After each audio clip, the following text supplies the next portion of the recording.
Assalamualaikum, nama saya Siti Nur Khalifah Mufti Muhammad Hussein, pemikir GB 230044. Dalam video ini, saya akan membincangkan salah satu isu sosial yang sering terjadi dalam kalangan remaja iaitu vandalisme. Perbuatan vandalisme ini merujuk kepada perbuatan membinasakan atau merosakkan harta benda awam maupun persendirian.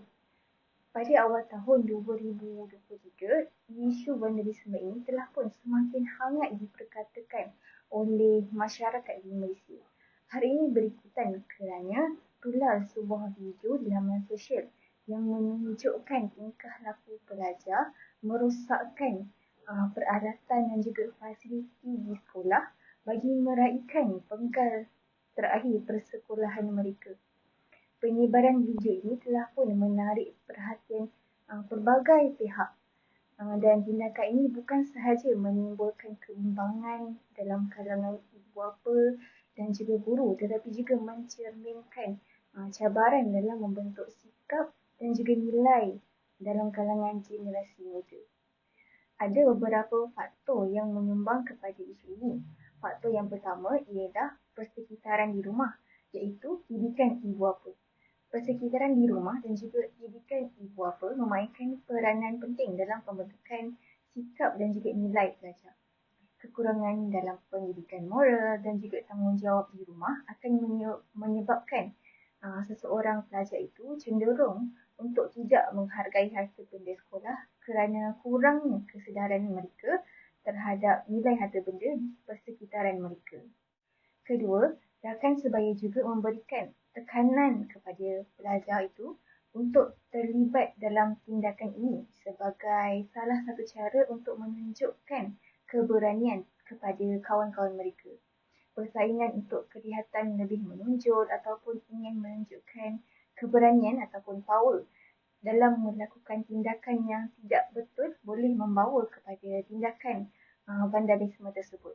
Selain itu, ada pelajar juga yang melibatkan diri dalam kerosakan harta benda ini sebagai salah satu bentuk ekspresi dari ketidakpuasan diri mereka.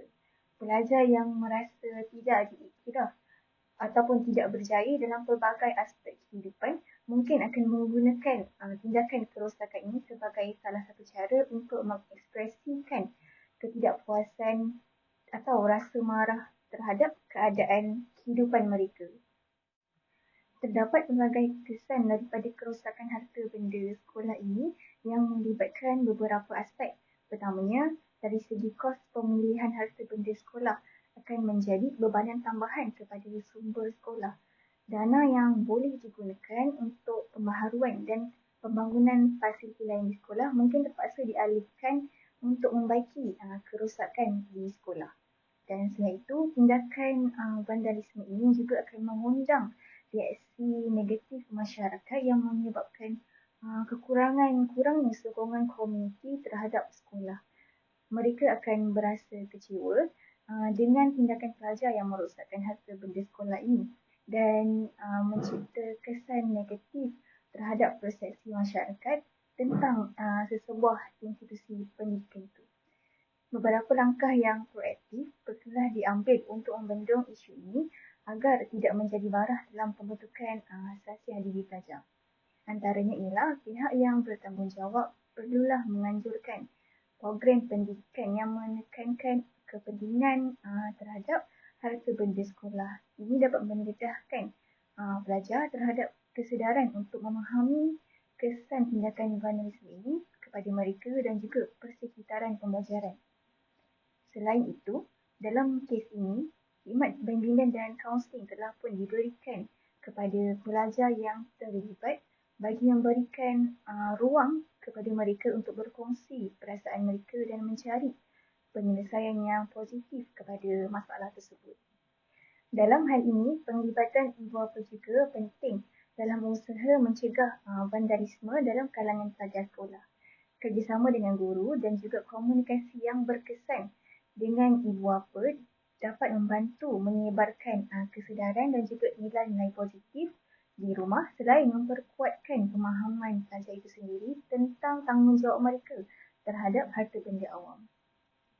Yang terakhir, komuniti yang kuat dapat membentuk sikap positif dalam kalangan pelajar. Dalam kes ini, pelajar yang terlibat telah pun diberi penglibatan dalam khidmat komuniti setempat sebagai intervensi ataupun cara untuk memulihkan tasiah dan juga adab bagi memastikan perkara yang sama tidak berulang lagi. Program kesedaran komuniti ini bertujuan untuk membantu mengaitkan pelajar dengan nilai-nilai positif dalam kehidupan mereka. Secara keseluruhannya dapat saya simpulkan bahawa pendekatan yang holistik melibatkan semua pihak termasuklah ibu bapa, guru dan juga rakan sebaya perlu diterapkan untuk menangani isu ini. Sebagai masyarakat, kita hendaklah memahami akar masalah ini ataupun punca masalah ini dan memberikan bimbingan serta pendidikan yang sesuai kepada pelajar yang terlibat dalam membentuk generasi yang bertanggungjawab dan menghargai harta benda bersama. Baiklah, sekian itu sahaja ulasan saya tentang isu vandalisme ini sebagai salah satu permasalahan sosial yang kerap berlaku dalam kalangan pelajar sekolah.